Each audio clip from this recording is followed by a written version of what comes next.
Hola, Dios te bendiga. Bienvenido una vez más de regreso a este ministerio Escuela Faro de Luz. Estamos tratando toda una serie dedicada a la teología de la última generación y esta ya va a ser la clase número 7.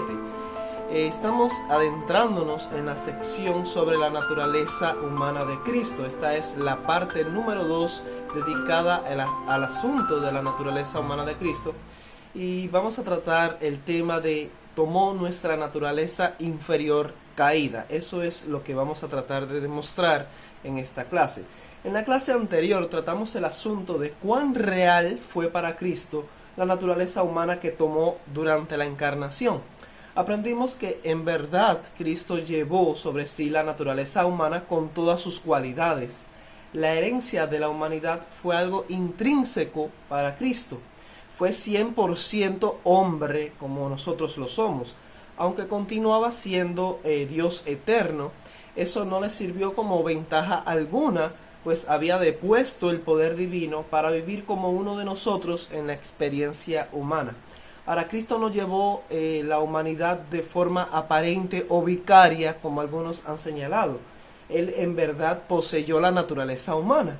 La idea que sostiene que Cristo fue humano en forma aparente o vicaria, pero sin ser una humanidad inherente en él, es completamente falsa y errada. Sin embargo, nos interesa saber en esta clase, y esta es la cuestión que queremos resolver, cuál fue la calidad o la cualidad de esa carne humana o de esa humanidad que Cristo tomó. ¿Cómo fue Cristo en su naturaleza inferior?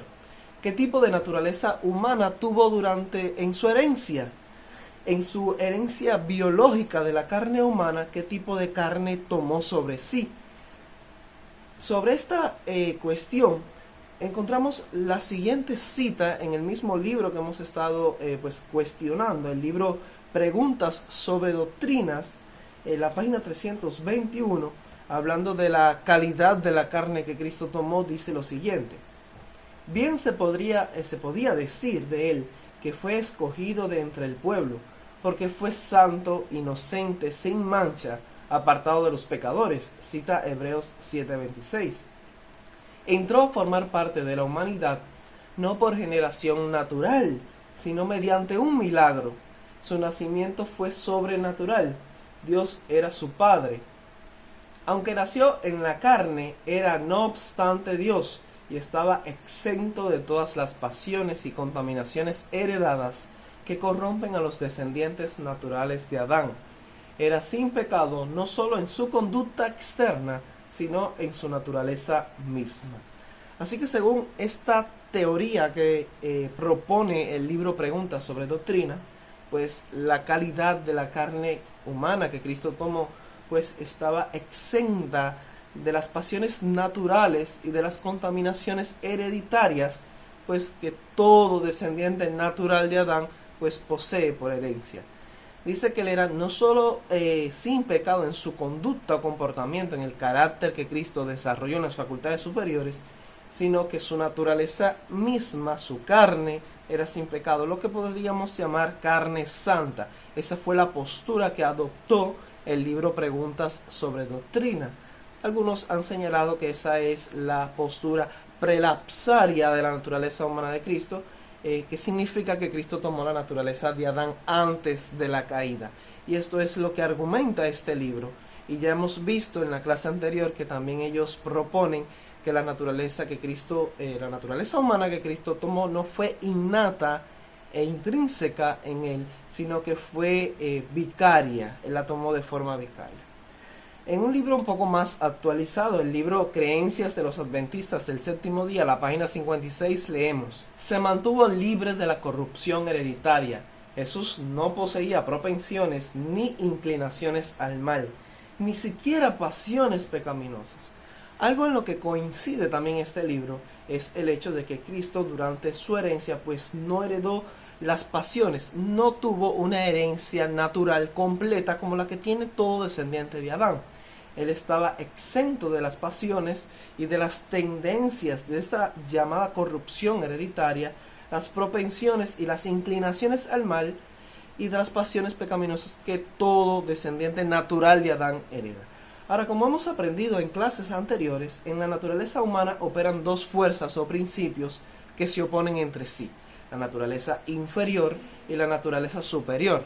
La primera, que es la naturaleza inferior, es biológicamente hereditaria, pero la segunda es desarrollada y adquirida.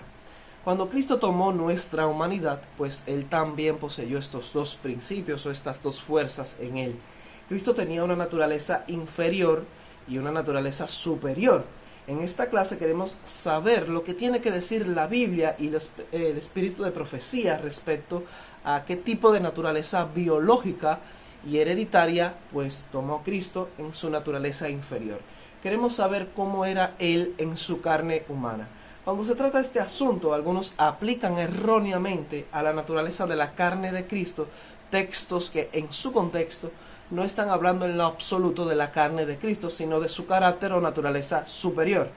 Ahora, si queremos saber en realidad lo que dice la Biblia respecto a la carne de Jesús, debemos leer en aquellos pasajes pues que hablan directamente y mencionan la palabra carne, de hecho, en relación a Cristo. Ahora veamos lo que tiene que decir la Biblia. Lo primero que vamos a encontrar en textos, por ejemplo, como Juan 1.14, Primera de Timoteo 3.16, Primera de Juan capítulo 4 versículos 1 al 3 y Segunda de Juan los versículos 7 al 11, que de hecho ya los leímos y tratamos en la clase anterior, pues allí se trata directamente de la carne de Cristo. Sin embargo, no definen la cualidad o la condición de esa carne. Simplemente nos dicen que Cristo fue en verdad, y eso fue intrínseco e innato en Él, pues Él fue hecho carne realmente. Pero existen otros textos, o sea, otra clasificación de pasajes que son contundentes, que tratan el asunto directamente y hablan sin ambigüedad de la calidad de la carne que Cristo tomó, de su carne hereditaria. Y esos son los pasajes que quiero compartir el día de hoy contigo. El primero de ellos está en Romanos capítulo 1 versículos 1 al 3. Dice allí: Pablo, siervo de Jesucristo, llamado a ser apóstol, apartado para el evangelio de Dios, que él había prometido antes por sus profetas en las santas escrituras, acerca de su Hijo nuestro Señor Jesucristo, que era del linaje de David según la carne. Y ahí está la frase significativa.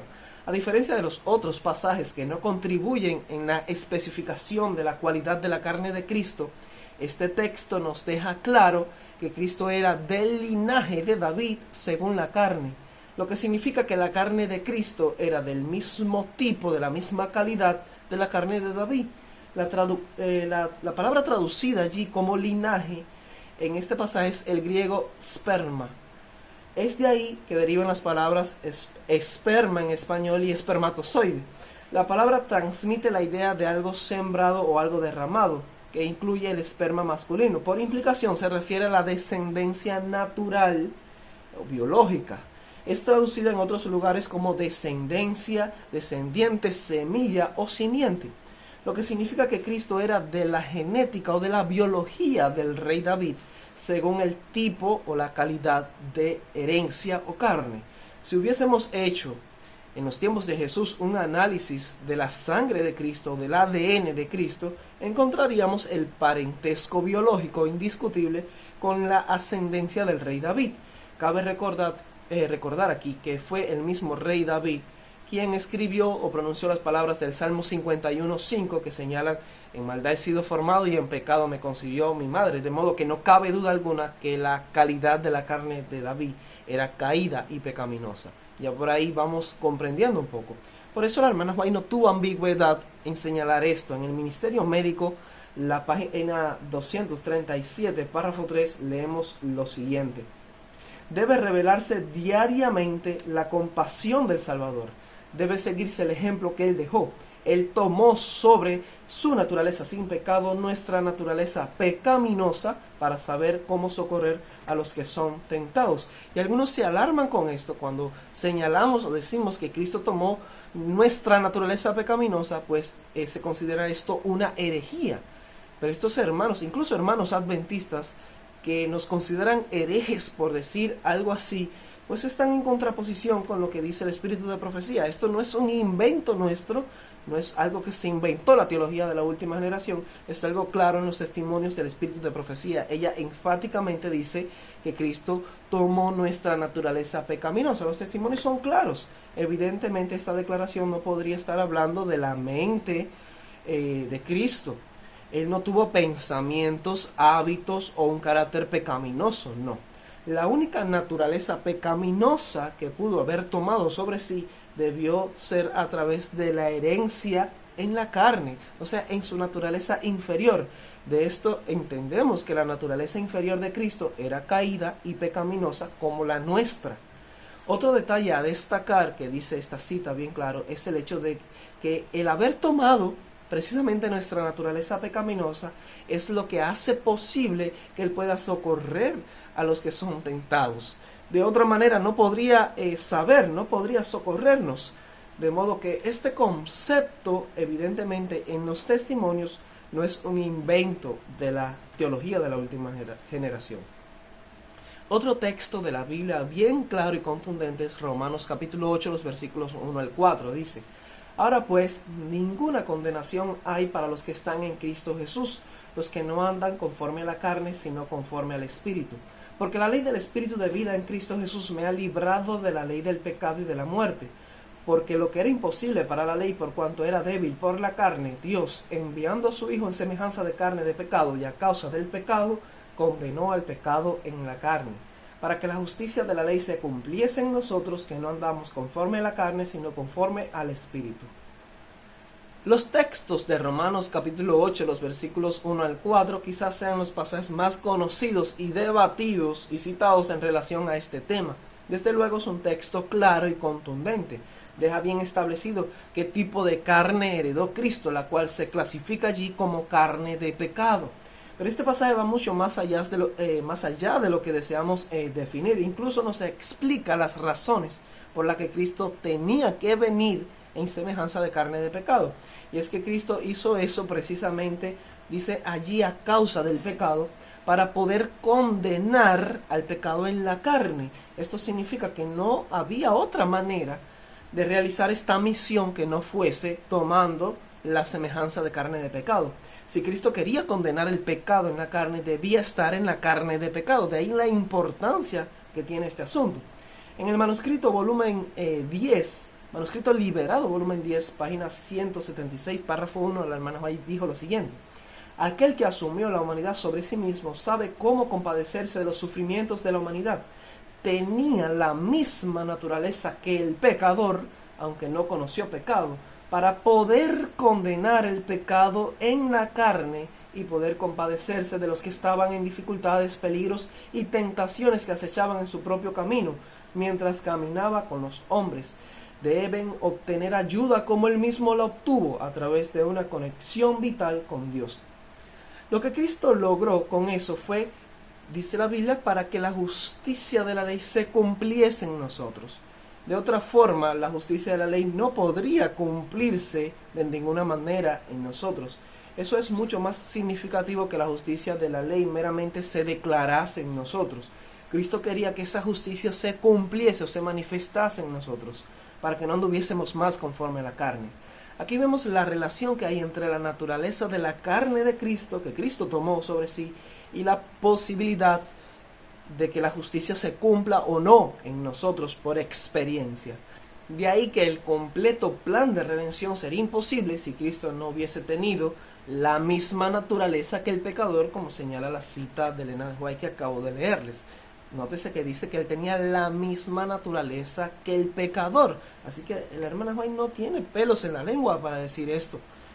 En la revista Review and Herald, el 24 de febrero de 1874, párrafo 4, ella lo dice de una manera clara: la obra maestra de la redención solo podía ser llevada a cabo por el Redentor tomando el lugar del Adán caído. Con los pecados del mundo sobre él, debía pasar por el mismo terreno donde Adán cayó. Nótese que no dice que debía tomar el lugar del Adán impecable o del Adán antes de la caída, no. La única forma en la que se podía llevar a cabo el plan de redención, de otra manera no habría plan de redención, era si Cristo tomaba el lugar del Adán caído. De ahí la importancia que tiene este asunto. Algunos han argumentado que el texto no dice que Dios haya enviado a su Hijo en igualdad de carne de pecado, sino en la semejanza, con el objetivo de señalar una diferencia entre la carne de Cristo y la nuestra. Ahora, existen fuertes razones para entender que esa semejanza de la carne de pecado significa realmente que Cristo heredó nuestra naturaleza pecaminosa. En primer lugar, esta es la misma palabra que se usa en Filipenses 2:7 para señalar que Cristo fue semejante a los hombres. Y de ahí entendemos la conclusión a la que llegamos de Filipenses 2:7, pues fue que Cristo fue un hombre real, de carne y huesos, real, que Cristo fue 100% hombre. No podemos aplicar distintos significados al mismo término empleado por el mismo autor, de hecho.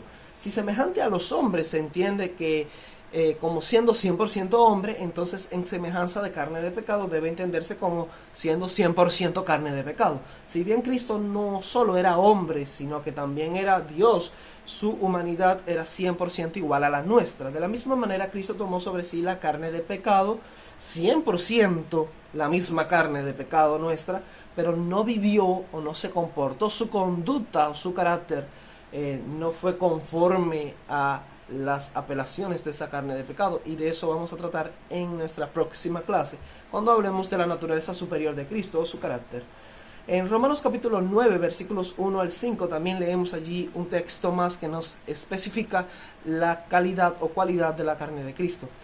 Verdad digo en Cristo, no miento, y mi conciencia me da testimonio en el Espíritu Santo, que tengo gran tristeza y continuo dolor en mi corazón, porque deseara yo mismo ser anatema, separado de Cristo por amor a mis hermanos, los que son mis parientes según la carne, que son israelitas, de los cuales son la adopción, la gloria, el pacto, la promulgación de la ley, el culto y las promesas, de quienes son los patriarcas, y de los cuales, según la carne, vino Cristo, el cual es Dios sobre todas las cosas, bendito por los siglos. Amén. Ahora, Romanos 9:5 es otro pasaje que trata directamente el asunto del tipo de carne de la cual Cristo fue hecho. Era de la descendencia de los patriarcas, dice allí, según la carne. Cristo tuvo una ascendencia biológica natural en su tipo de carne hereditaria. Precisamente por eso Cristo vino a través de una mujer pecaminosa como María. María tenía una naturaleza pecaminosa. Él pudo haber venido en una cápsula. Noten esto, Jesús podía haber venido a la tierra en una cápsula espacial diseñada en el mismo cielo y con una humanidad creada en la santa ciudad. Él pudo haber venido así, en una nave espacial, como vino, vamos a decir, Superman, o como vino Goku, para los que están familiarizados con eso. Pero Cristo no vino en una cápsula espacial y con una humanidad especial diseñada o creada allí en el cielo. No, Jesús no vino así. Vino a través de una mujer. Él se desarrolló allí en el vientre de una mujer. Estuvo 9 meses en el vientre de María, porque necesitaba asumir, heredar de forma natural la naturaleza que tenía María. Sus rasgos fisionómicos fueron afectados por la raza natural de los judíos. Jesús parecía un judío. La Biblia es clara en este aspecto, dejándonos saber que Cristo fue afectado por la ley natural de la herencia humana. Él no se saltó la ley de la herencia, no violó ese principio. La carne de Cristo era de la misma naturaleza y calidad de la que tenían los patriarcas israelitas. Y eso lo dejó claro la hermana Juan en el Deseado de todas las gentes, la página 32, el párrafo 3 dice: habría sido una humillación casi infinita para el Hijo de Dios revestirse de la naturaleza humana, aun cuando Adán poseía la inocencia del Edén. O sea que si Cristo hubiese venido aquí a la tierra con la naturaleza de Adán antes de la caída, ya eso habría sido una humillación. Pero Él no se detuvo allí. Dice, pero Jesús aceptó la humanidad cuando la especie se hallaba debilitada por 4000 años de pecado. Es que no se necesita de mucha teología para entender el significado obvio de esta cita. Muchos tratan de manipular y jugar con nuestra inteligencia para hacernos entender cosas distintas. Ella dice a continuación algo muy fuerte. Como cualquier hijo de Adán, aceptó los efectos de la gran ley de la herencia. Y la historia de sus antepasados terrenales demuestra cuáles eran aquellos efectos. Algunos han tratado de decir que eran efectos solamente de debilidades físicas inocentes, pero eso es un error. En tal caso no sería como cualquier hijo de Adán, porque cualquier hijo de Adán hereda no solo las debilidades inocentes, las llamadas debilidades inocentes, sino todo lo que implica esa herencia natural, esa ley de la herencia. opera no solo en las debilidades inocentes, sino también en la herencia de pasiones y tendencias caídas que están allí en la carne. Así que la historia de los antepasados de Cristo demuestra cómo opera esa ley de la herencia. Mas Él vino con una herencia así, para compartir nuestras penas y tentaciones y darnos el ejemplo de una vida sin pecado. Esa es una cita que ni siquiera debe ser comentada. Hebreos capítulo 2, los versículos 14 al 18 dice: así que por cuanto los hijos participaron de carne y sangre, Él también participó de lo mismo, para destruir por medio de la muerte al que tenía el imperio de la muerte, esto es, al diablo, y librar a todos los que por el temor de la muerte estaban durante toda la vida sujetos a servidumbre. Porque ciertamente no socorrió a los ángeles, sino que socorrió a la descendencia de Abraham, por lo cual debía ser en todo semejante a sus hermanos, para venir a ser misericordioso y fiel sumo sacerdote en lo que a Dios se refiere, para expiar los pecados del pueblo, pues en cuanto él mismo padeció siendo tentado, es poderoso para socorrer a los que son tentados. Una cita maravillosa, y la Biblia es clara y contundente en esto. Y a continuación lo vamos a analizar.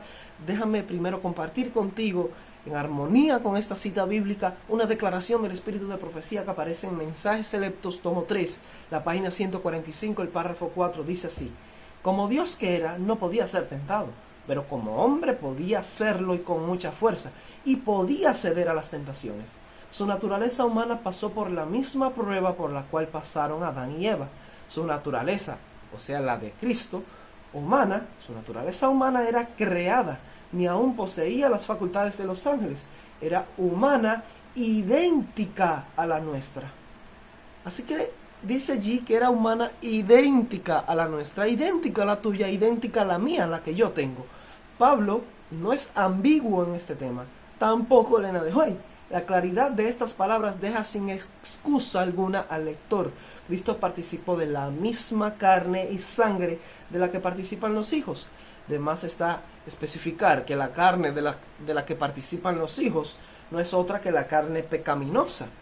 Al igual que Romanos 8, Hebreos capítulo 2 nos explica los motivos por los que Cristo determinó en el plan de redención venir a participar de tal herencia en la carne. Y es porque era la única forma, dice allí la Biblia, de destruir por medio de la muerte al que tenía el imperio de la muerte, y librar a todos los que por el temor de la muerte estaban durante toda la vida sujetos a servidumbre. Si Cristo no viene con la misma carne y sangre de la que participamos nosotros, o sea, con una naturaleza humana idéntica a la nuestra, nótese que ya no tuvo problemas teológicos con utilizar la palabra idéntica, y esta es una palabra muy fuerte, idéntica a nuestra naturaleza, Cristo no podría haber cumplido con este propósito. Hay una cita incluso más fuerte aún que aparece en el Cristo Triunfante, la página 210, párrafo 6, y dice: la perfecta humanidad de Cristo es la misma que podemos tener por medio de nuestra relación con Cristo. Desde luego está hablando del carácter perfecto de Cristo, su perfecta impecabilidad en las facultades superiores en su mente. Al igual que Dios, Cristo no pudo ser inducido a pecar, así como tampoco se había podido quebrantar su lealtad en el cielo. Pero al humillarse y adoptar nuestra naturaleza podía ser tentado. No había tomado la naturaleza de los ángeles, sino la humana, perfectamente idéntica a nuestra propia naturaleza, excepto que en él no había mancha de pecado. Desde luego, como Cristo no tuvo una conducta, un comportamiento pecaminoso, pues en él no hubo mancha de pecado. Pero fuera de eso, su humanidad, su naturaleza humana, su carne, era perfectamente idéntica a nuestra propia naturaleza. Una cita más fuerte no la vamos a encontrar. Cuando Cristo no vino a auxiliar a los ángeles, no vino a socorrer a los ángeles, sino que vino a socorrer a la descendencia de Abraham. La única carne de la que participa la descendencia de Abraham es la carne corruptible, la misma carne pecaminosa, pues que nos dificulta la obediencia a la justicia. Es precisamente por eso que necesitamos su ayuda y su socorro. Por eso debía ser en todo semejante a sus hermanos. Cristo no podía alejarse ni en un ápice de la debilidad que poseen en la carne aquellos que son llamados sus hermanos. Téngase en cuenta la importancia de este asunto, ya que según el texto era la única forma en la que Cristo podía venir a ser misericordioso y fiel sumo sacerdote en lo que a Dios se refiere, y dice también para expiar los pecados del pueblo. La expiación misma depende de esto, Si Cristo no participa de nuestra naturaleza caída y pecaminosa, pues no podría haber sido misericordioso y fiel sumo sacerdote, y tampoco podría expiar nuestros pecados. No habría expiación si Cristo no participara de la misma carne y sangre de la que participan los hijos. Y cuando tú lees, por ejemplo, 1 Corintios 15, los versículos 49 al 56, pues vas a encontrar allí que precisamente esta misma carne y sangre es la que debe ser transformada antes de que podamos entrar al cielo. Se nos dice además que producto de llevar nuestra misma carne y sangre, Cristo padeció siendo tentado. Eso solo es comprensible cuando aceptamos el significado simple de estos pasajes. Cuando Dios creó a Adán en su estado perfecto e inmaculado, él no poseía una carne de pecado. Adán antes de la caída no tenía carne de pecado. Adán tenía carne santa, carne impecable, de modo que su carne no le tentaba en lo absoluto. Pero tras la caída, pues todo cambió por completo. Ahora, a donde quiera que vayamos, pues llevamos consigo una carne pecaminosa, y nuestra herencia natural nos persigue, una naturaleza caída que nos tienta en lo más profundo del interior. La Escritura nos dice que Cristo padeció siendo tentado. Eso solo es verdad si Cristo pues llevó la misma naturaleza caída que nos tienta a nosotros. Así que vamos a seguir avanzando en esto. Por ejemplo, Hebreos capítulo 4, los versículos 15 al 16 dice: porque no tenemos un sumo sacerdote que no pueda compadecerse de nuestras debilidades, sino uno que fue tentado en todo, según nuestra semejanza, pero sin pecado. Acerquémonos pues confiadamente al trono de la gracia para alcanzar misericordia y hallar gracia para el oportuno socorro. Si Cristo solo hubiese tomado nuestras debilidades inocentes o físicas, pues eso no tendría sentido, porque no son las debilidades inocentes o físicas las que realmente nos ocasionan perturbación y problemas a la hora de tratar de obedecer la ley de Dios. Son las debilidades no inocentes, sino nuestras tendencias al mal, la que nos dificultan nuestra obediencia. Así que si Él puede realmente compadecerse de nuestras debilidades y fue tentado en todo, así como nosotros, pues eso significa claramente que Él tomó toda nuestra herencia. Quizás no podamos leer palabras más alentadoras en toda la Biblia. Es precisamente por el hecho de que Cristo participó de nuestra naturaleza caída, que tenemos en Él un sumo sacerdote que puede entendernos, que puede compadecerse de nuestras debilidades. Y esto no es un concepto de la teología de la última generación, es un concepto bíblico. Porque Él mismo estuvo cargado de esa debilidad, Él mismo las tuvo y las sintió, las experimentó en su carne, como lo registra claramente Mateo 8:17. Nuestro Salvador mismo fue tentado en todo, aunque no cometió pecado. Pues esa verdad es la garantía de que Él nos comprende el modo en que somos tentados nosotros, y por eso podemos acercarnos a Él con toda confianza, pues Él nos entiende perfectamente. En la matutina Alza tus ojos, en la página 170, párrafo 3, leemos: se convirtió en la cabeza de la humanidad, para ser asaltado con tentaciones en cada punto, como la naturaleza humana caída habría de ser tentada, a fin de que pudiera saber cómo socorrer a los que son tentados. Llevando nuestra naturaleza, fue leal a la norma de justicia de Dios y obtuvo la victoria sobre Satanás. Fue tentado en todo tal como nosotros lo somos, pero sin pecado. Así que dice allí que Él fue tentado, asaltado con tentaciones en cada punto, y dice como la naturaleza humana caída habría de ser tentada. Presta atención a eso. Así que la forma en la que la naturaleza humana caída es tentada no es definitivamente la forma en la que Adán fue tentado allí en el jardín del Edén. Adán no llevaba sobre sí mismo la carne pecaminosa. Es muy diferente la forma en la que somos tentados actualmente, como la naturaleza humana caída es tentada, a como fue tentado Adán cuando no había pecado aún. Ahora las tentaciones nos persiguen todo el tiempo y surgen desde el interior de nuestra propia humanidad. Y si Cristo realmente fue tentado como la naturaleza humana caída había de ser tentada, pues eso demuestra claramente que Él tuvo que llevar esa carne humana. Mensajes Selectos, tomo 1, la página 477, párrafo 2, dice: me han llegado cartas que afirman que Cristo no podría haber tenido la misma naturaleza que el hombre, como mismo señalaron la nueva teología. A algunos les es imposible aceptar esto. Y la razón por la que les es imposible aceptarlo es porque creen en el pecado original y llegan a la conclusión de que si Cristo pues asume esa naturaleza pecaminosa, pues él mismo estaría perdido y en necesidad de un Salvador. Eso lo vamos a escuchar muchas veces de parte de aquellos que enseñan una nueva teología. Pero la hermana White ya trató con ese asunto allá en su época.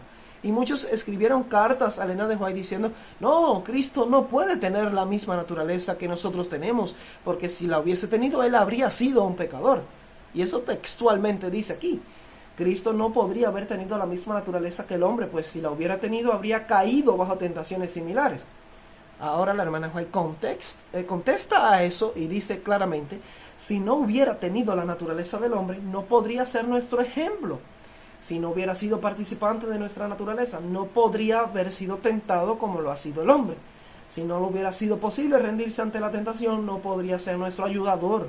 Fue una solemne realidad que Cristo vino para reñir las batallas como hombre en lugar del hombre. Su tentación y victoria nos dicen que la humanidad debe copiar el modelo. El hombre debe llegar a ser participante de la naturaleza divina. Ahora, este concepto no es evidentemente un invento de la TUC o de la teología de la última generación. Es un principio del Evangelio explicado allí en Hebreos y en los testimonios del Espíritu de Profecía.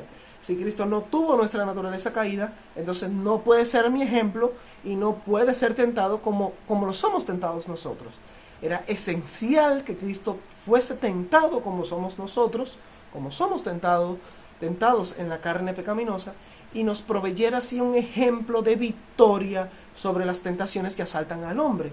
Esto no es invento de la teología de la última generación, es algo claro, evidente y contundente para aquel que tenga dos dedos de frente y pueda leer estas citas del Espíritu de Profecía, y pues no va a creer en lo absoluto en las mentiras de la nueva teología.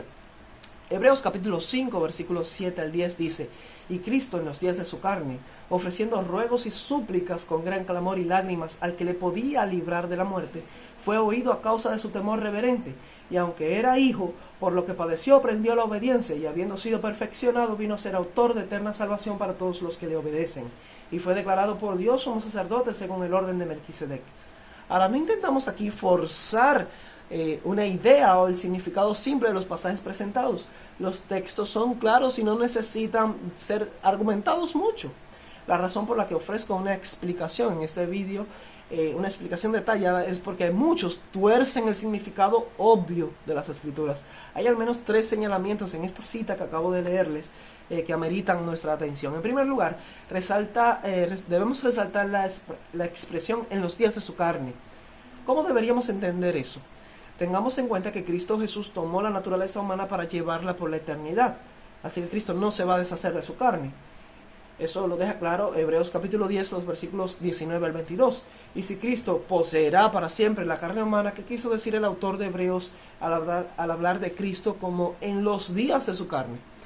¿No causa eso la impresión de que Cristo abandonó la carne humana en algún punto? La razón de esta expresión se debe al significado de la palabra carne en su uso en el Nuevo Testamento. La palabra griega sarx, traducida por carne, tiene diversos significados. Se refiere a lo que cubre la piel, la carne de un animal como un alimento comestible o por extensión al cuerpo del hombre o del animal.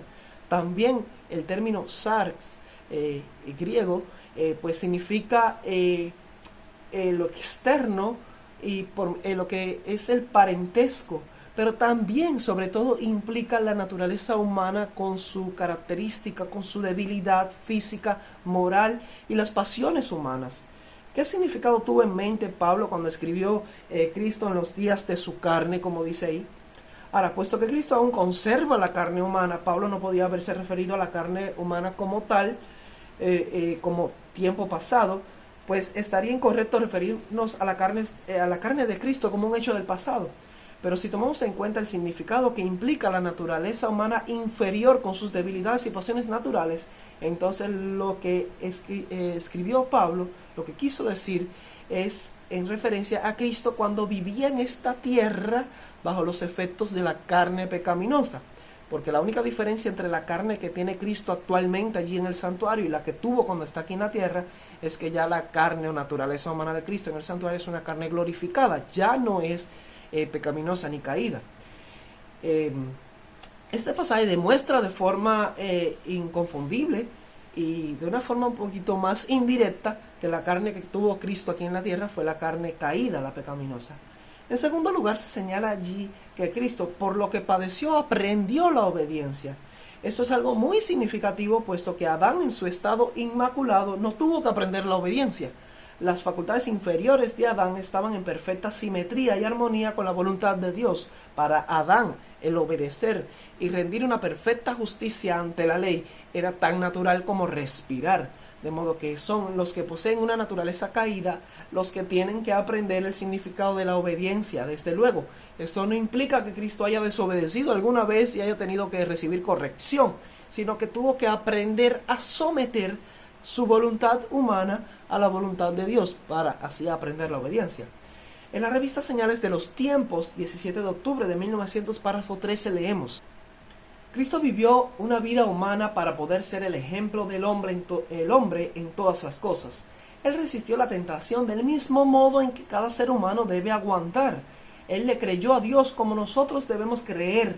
Él aprendió, y nótese esto que interesante, él aprendió obediencia del mismo modo que estamos obligados a aprender obediencia. Y él venció como debemos vencer.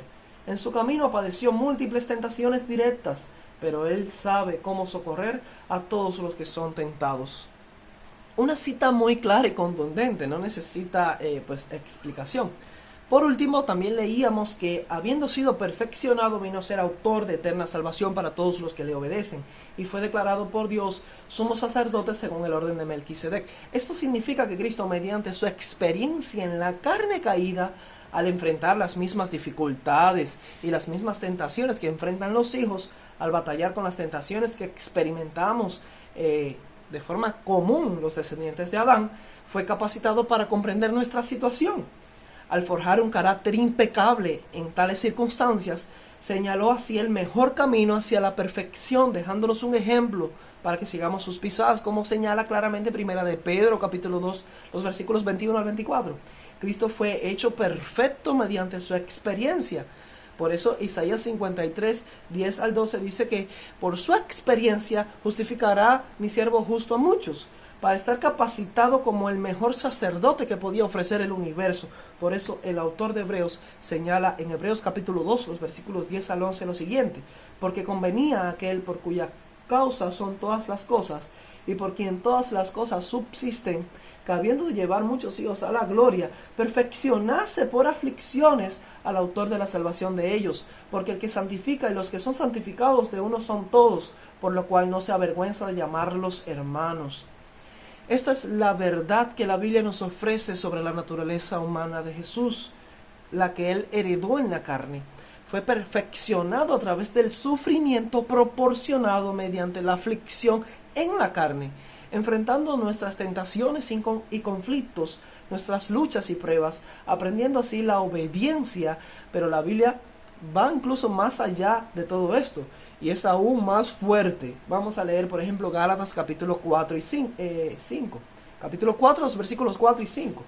Pero cuando vino el cumplimiento del tiempo, Dios envió a su Hijo, nacido de mujer y nacido bajo la ley, para que redimiese a los que estaban bajo la ley, a fin de que recibiésemos la adopción de hijos. En otras palabras, este era el único medio por el cual podía el hombre ser redimido de su pecado. No había otra fórmula, no había otro plan. Para redimir a los que estaban bajo la ley, Cristo mismo fue hecho bajo la ley. La palabra griega traducida allí en la Reina Valera del 60 como nacido es la palabra griega ginomai, la cual significa hacer que sea o generar o llegar a ser hecho. Por eso algunas versiones dicen que Cristo fue hecho de mujer. Por eso argumentamos que Él fue hecho o formado por ley de herencia de la naturaleza de María, que era pecaminosa, y fue hecho bajo la ley. Bajo la ley significa bajo condenación. Él fue hecho realmente de mujer, y de la única mujer que existe en el mundo, la mujer caída y pecaminosa. Hecho bajo la ley, lo cual significa que nació bajo la condenación de la ley. En otras palabras, Cristo descendió hasta el nivel mismo de aquellos a quienes vino a salvar, sometido a la ley natural de la herencia biológica. Y así lo dejó claro también Elena de White en la Review and Herald 15 de diciembre de 1896, párrafo 7, dice lo siguiente: revestido del manto de la humanidad, el Hijo de Dios descendió al nivel de los que deseaba salvar.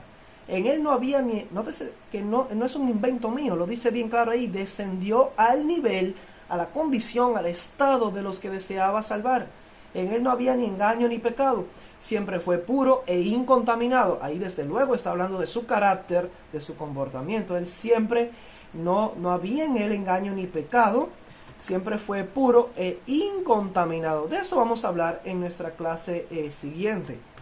Así que no había ni engaño ni pecado, siempre fue puro e incontaminado. Sin embargo, ahora va a hablar de la naturaleza inferior de su carne. Sin embargo, tomó sobre sí nuestra naturaleza pecaminosa al revestir su divinidad de humanidad para poder relacionarse, nótese el objetivo, para poder relacionarse con la humanidad caída. De otra manera, si él no toma la naturaleza pecaminosa, no se podría relacionar con la humanidad caída, tal como esta es. Trató de recuperar para el hombre lo que Adán había perdido como consecuencia de la desobediencia, tanto para sí mismo como para el mundo. En su propio carácter, exhibió ante el mundo el carácter de Dios. Ahora, Cristo fue hecho carne, como nosotros somos carnes. Fue hecho carne pecaminosa, como nuestra carne es pecaminosa. Participó de nuestra carne y sangre, así como nosotros participamos también de carne y sangre. Padeció siendo tentado como padecemos nosotros siendo tentados. Aprendió la obediencia como estamos obligados a aprender obediencia nosotros también.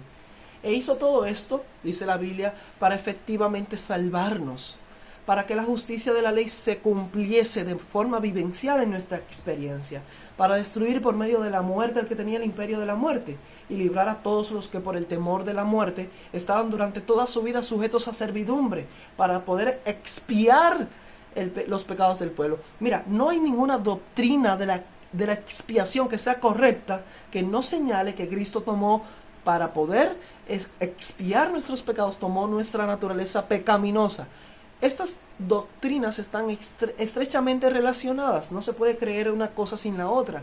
La verdadera doctrina de la expiación implica que Cristo tomó nuestra humanidad pecaminosa. Era la única forma de hacer una expiación completa en todas sus fases, que no tenemos tiempo de explicar ahora.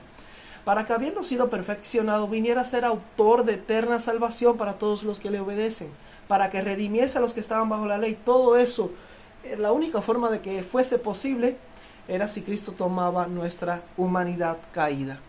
Por eso, si usted lee la Review and Herald 24 de febrero de 1874, dice que la obra maestra de la redención solo se podía llevar a cabo si Cristo tomaba el lugar del Adán caído.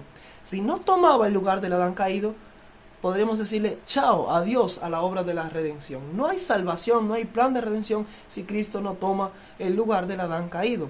De ahí la importancia cuando la nueva teología señala que Cristo no era como nosotros, que no tomó en su carne y en su herencia el lugar del Adán caído, pues está destruyendo y atentando contra el plan de redención. En el Instructor de la Juventud, 20 de diciembre de 1900, párrafo 7, dice: piensa en la humillación de Cristo. Tomó sobre sí la naturaleza humana caída y sufriente, degradada y contaminada por el pecado. Así que esto es muy diferente a lo que señala el libro Preguntas sobre Doctrinas, que dice que Cristo estaba exento de todas las pasiones y contaminaciones heredadas que corrompen a los descendientes naturales de Adán. Eso no es en lo absoluto lo que dice el espíritu de profecía. El espíritu de profecía dice, pues de hecho, todo lo opuesto, todo lo contrario. Cristo tomó la naturaleza humana caída, sufriente, degradada y contaminada por el pecado. Desde luego, esto no contaminó las facultades superiores de Cristo. Su mente, su carácter, su personalidad fue santa, fue impecable. Y de hecho, vamos a tratar eso en las próximas clases. No quiero que me bombardeen en este tema con las citas que dicen que Cristo no debe ser presentado, que tengamos mucho cuidado como presentamos a Cristo, que no lo presentemos como un hombre con propensiones del pecado, que Cristo era nuestro hermano, pero que no se hermanaba con nuestras pasiones, que Él tomó nuestra naturaleza perfectamente impecable. Todo eso lo vamos a analizar en la próxima clase. igual que me van a citar que Cristo es el santo ser que nacerá y que Él era santo, sin mancha, apartado de los pecadores. Todo eso tiene un contexto y se refiere a las facultades superiores de Cristo, a su carácter desarrollado, no a su naturaleza humana hereditaria. Cuando se habla en el espíritu de profecía, cuando se habla en la Biblia de la naturaleza que Cristo heredó, se dice que era una naturaleza caída, sufriente, degradada y contaminada por el pecado. Esa es la verdad. Todas las otras citas tienen un lugar y son verdad también, pero se refieren al carácter de Cristo, no a su carne. Esta cita termina así: Él tomó nuestras penas llevando nuestro dolor y nuestra vergüenza, soportó todas las tentaciones que acosan al hombre, unió a la humanidad con la divinidad, un espíritu divino moraba en un templo de carne, se unió con el templo, el Verbo se hizo carne y habitó entre nosotros, porque al hacerlo pudo asociarse con los pecadores y afligidos hijos e hijas de Adán.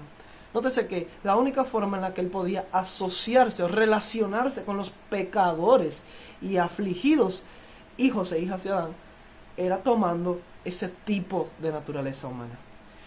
1 Corintios 5:21 dice que Él fue por nosotros hecho pecado. Dios lo hizo pecado, con el objetivo de que nosotros fuésemos hechos también justicia de Dios en Él.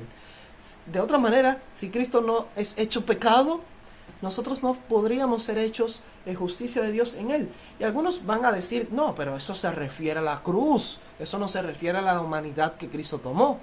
Pues yo sí creo que se refiere a la naturaleza humana, también a la cruz, pero en primer lugar a la naturaleza humana que Cristo tomó. En Mensajes Selectos, tomo 1, la página 314, párrafo 2, leemos: qué contraste el del segundo Adán, cuando fue al sombrío desierto para hacer frente sin ninguna ayuda a Satanás.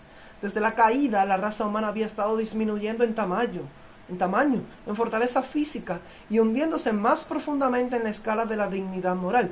Eso lo vamos a encontrar en varias citas. No tengo la oportunidad de presentarlo ahora, desde luego, este tema va a ser bastante grande, pero es algo que la hermana White repite constantemente. La degeneración de la raza humana era en tres aspectos: física, mental y moral. Y sí que la humanidad se estaba degenerando y degradando cada vez más en estos aspectos. Y dice aquí: y a fin de elevar al hombre caído, Cristo debía alcanzarlo donde estaban. ¿Recuerdan la cita anterior que Cristo dice descendió al nivel de los que deseaba salvar, tomando nuestra naturaleza pecaminosa? Pues ella dice aquí que Cristo, para poder salvarnos, Cristo debía alcanzarnos donde estábamos.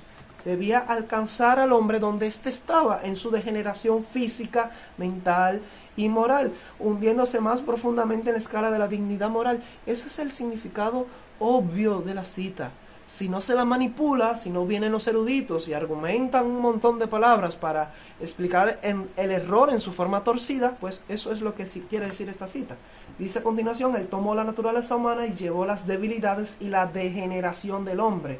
Desde luego se refiere a la naturaleza inferior, la física. Él tomó la naturaleza humana y llevó las debilidades y la degeneración del hombre. Dice a continuación: el que no conoció pecado llegó a ser pecado por nosotros. Oh, qué interesante. Aquí no está aplicando segunda de Corintios 5:21 a la cruz. O sea, que Dios lo hizo pecado por nosotros. Ahí no está aplicándolo a la cruz, sino que le está aplicando al tipo de naturaleza humana que Cristo tuvo.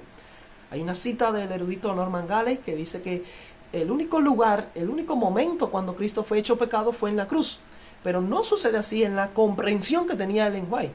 El espíritu de profecía dice que Cristo llegó a ser pecado por nosotros en su carne humana, en su naturaleza humana, en la degeneración y la debilidad que Cristo tomó. Sigue diciendo: se humilló a sí mismo hasta las profundidades más hondas del infortunio humano, a fin de poder estar calificado para llegar hasta el hombre y elevarlo de la degradación en que el pecado lo había sumergido. Cristo tuvo que ser hecho pecado para que nosotros por ese medio fuésemos hechos justicia de Dios en Él. Quizás no encontremos en toda la Biblia palabras más profundas y fuertes sobre la encarnación de Cristo y sobre qué tipo de naturaleza humana Él tuvo. Dice que fue hecho pecado. Eso es más categórico, más fuerte que decir que fue hecho en semejanza de carne de pecado. Aquí no se usa la palabra semejante, dice que fue hecho pecado.